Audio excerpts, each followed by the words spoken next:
दोस्तों, मैंने माणिक्य माला शीर्षक से कविता लिखा है, जिसमें मैंने बताने का प्रयास किया है कि हमारा देश विभिन्न प्रकार की बेशकीमती मणियों से बनी हुई माला की तरह है।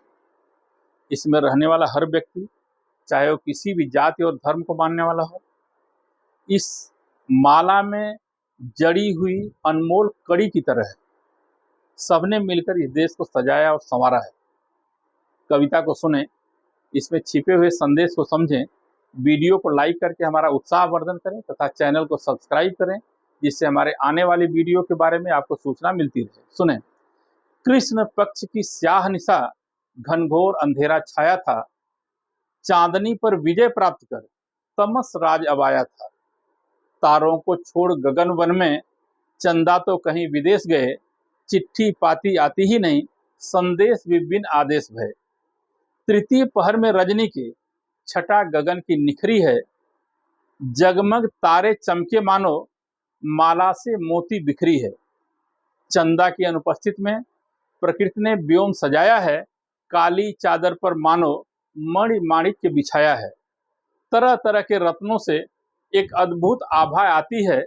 एक बार डूबे उसमें तो शुद्ध बुद्ध सब खो जाती है।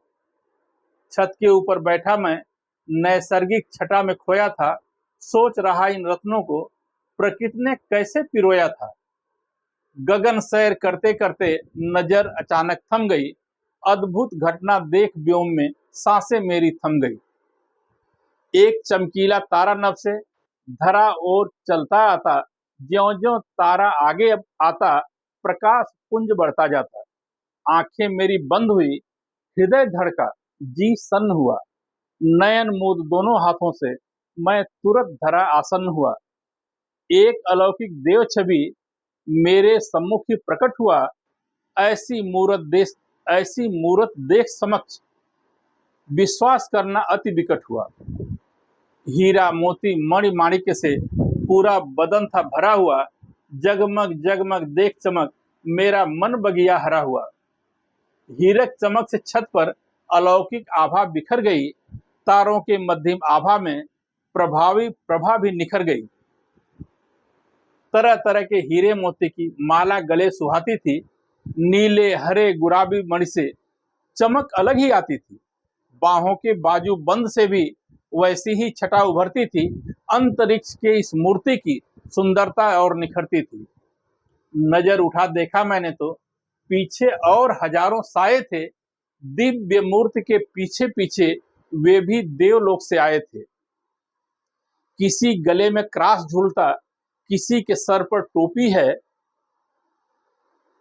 किसी सर पर रंगीन पगड़ी, किसी सर पर रंगीन पगड़ी, किसी हाथ में लकुटी है, किसी हाथ में पीला झंडा, किसी हाथ में हरा निशान, किसी हाथ में तलवार कौंधती।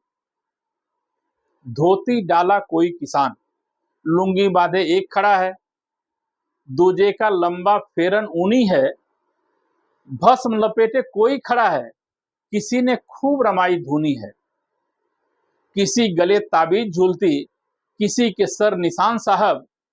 कोई माथे तिलक लगाया, किसी के सर से चोटी गायब। केसर की भीनी खुशबू से वायु सुगंधित होती है। जड़ी बूटी की मधुर सुगंध मन को ही हर लेती है। सन्न हुआ निज देख सामने, कुछ भी मुझे नहीं सूझा। साष्टांग दंडवत कर मैंने दिव्य मूर्ति से परिचय पूछा। दिव्य मूर्ति ने हंसकर बोला, मैं अखंड भारत देश हूं। नजर उठाकर पीछे देखो, मैं तरह तरह का वेश हूं। पीछे मेरे जो लोग खड़े, सब मेरे ही प्रतिरूप हैं। सबने मिलकर देश बनाया जो इसका प्रारूप है। तरह तरह की वेशभूषा है, तरह तरह के कारोबार, रीति रिवाज भिन्न सभी के, भिन्न भिन्न सबके त्योहार। एक दूजे के पूरक हैं सब, एक दूजे के सहायक हैं। देश समृद्ध बनाने वाले यही तो असली नायक हैं। कड़ी कड़ी मणि जुटकर सुंदर माला तैयार हुआ। अनेकों रंग के रत्नों से इसका बहुरंग निखार हुआ। एक कड़ी भी टूटी गर तो यह माला ना रह पाएगी। टूट टूट कर कड़ी कड़ी में माला ही बिखर जाएगी। ना रहेगी माला ना मणियों की यह कीमत रह पाएगी, टूटी कड़ियां बिखर कर अपनी कीमत भी गंवाएंगी। धन्यवाद।